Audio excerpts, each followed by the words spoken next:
Let's review Cvent's email designer. Before looking at Cvent, I do just want to talk about this from a high level, this breakdown of sending emails as it pertains to the event lifecycle. In the first category, we have pre-event emails, so an invitation to your event or a reminder invitation. Moving on to 2, we have post-registration emails. So immediately after registering, you might get a confirmation email of that. Same goes for a modification confirmation. Also quite popular might be a know before you go message as the event is approaching. In the third category, less thought about are those declined registration emails. So maybe they canceled after previously registering. An email could go out triggering that cancellation. And in area 4, we have post-event emails. So after the event has concluded, maybe asking for feedback on that event. So while all these communications technically can be sent from Cvent at CU, we need to do this in a very particular way to adhere to CAN-SPAM. So looking on those first emails, pre-event emails as an invitation or maybe a reminder invitation, then eComm, we do not want these ever going out from Cvent. We want them going from our marketing cloud application, and that is to ensure the CU footer can be at the bottom of your emails. So event invitations are very much commercial in nature. That CAN-SPAM law does apply. And by way of sending them through marketing cloud, you're able to add this footer so individuals can unsubscribe from those communications. And of course, you would respect that moving forward. That functionality is not built into Cvent, hence why with eComm, we use Marketing Cloud. Every event that is created does have a unique web link to it, either to the registration page or the summary or the event website. But that's really what we're using to copy and paste into our Marketing Cloud invitations, often behind a button, to get people to our Cvent registration. But as we look at these emails in 2, 3, and 4, post-registration emails, so essentially once somebody registers for an event, CAN-SPAM doesn't apply for that particular event anymore, and these communications are considered transactional in nature. So the ability to opt out is no longer relevant. And with that, all of these messages can be sent from Cvent. Not only is it possible to send these, we highly, highly encourage it. That additional communication with people who are registering for your event, obviously interested. It's just a great opportunity. To highlight some of the functionality available within the email designer, I am going to hop into my Cvent account, an event that I already have open. And on the left-hand side, I will expand the email section. And then underneath, we do have these event emails.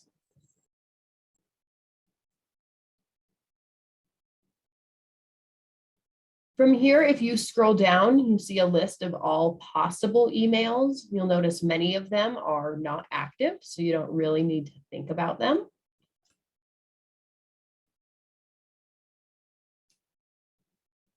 And the ones that are active are the ones we tend to see used, like a registration confirmation or the know before you go.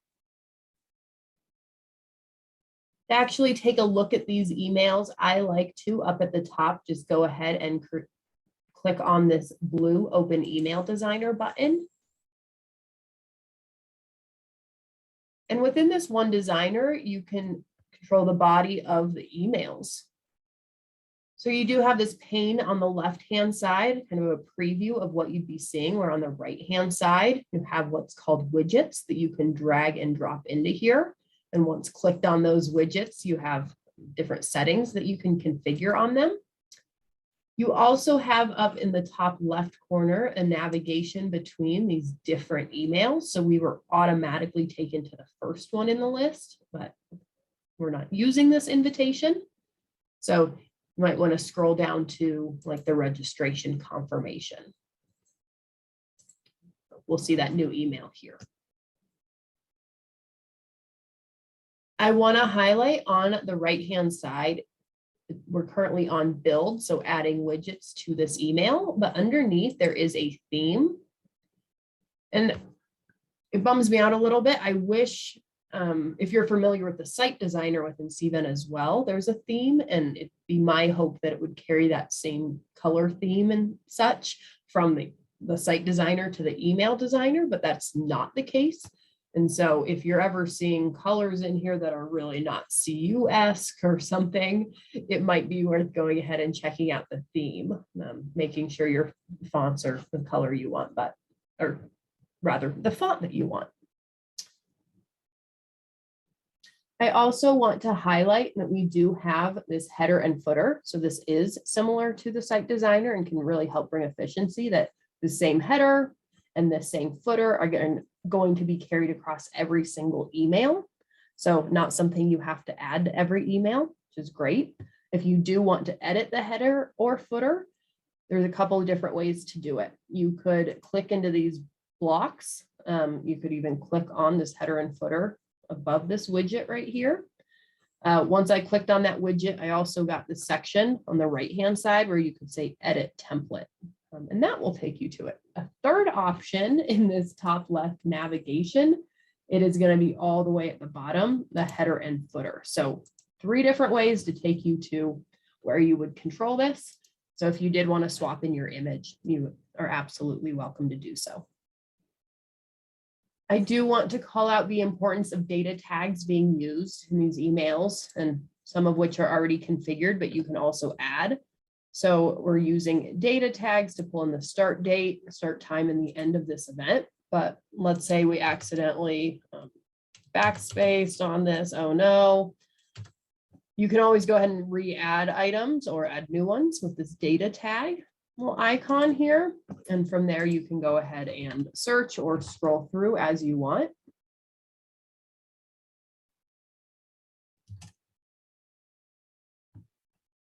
Finding that end time, once I click on it, if there are formatting options, you can determine how it renders, which is really cool.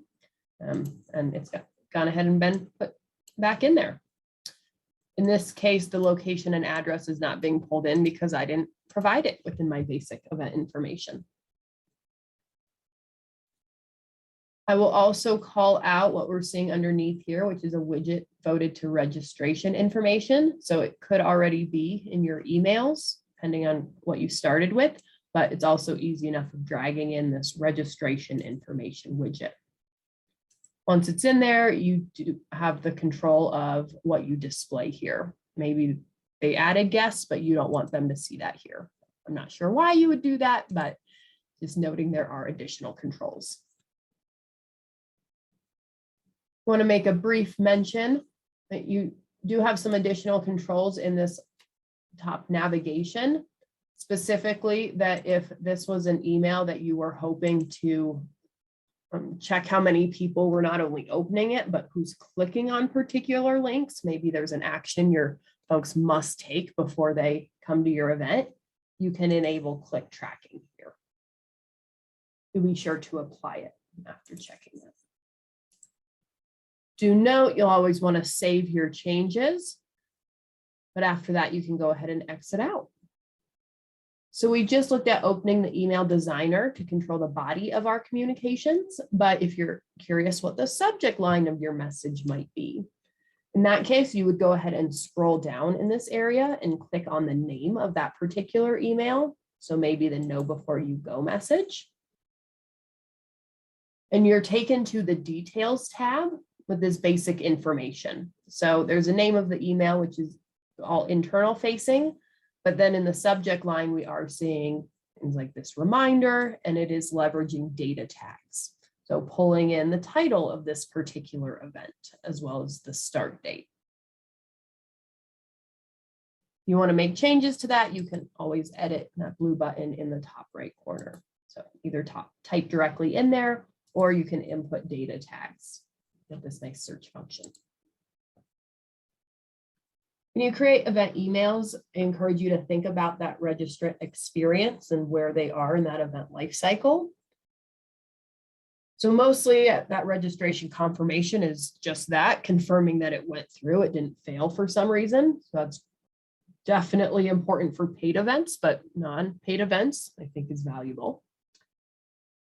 You can also go ahead and let folks know what they need to kind of get into the event, or they need details on where it is. You know, some people like to have that information at that point. Other people might just like to know, okay, you'll get that information to me before the date of the event. That's great.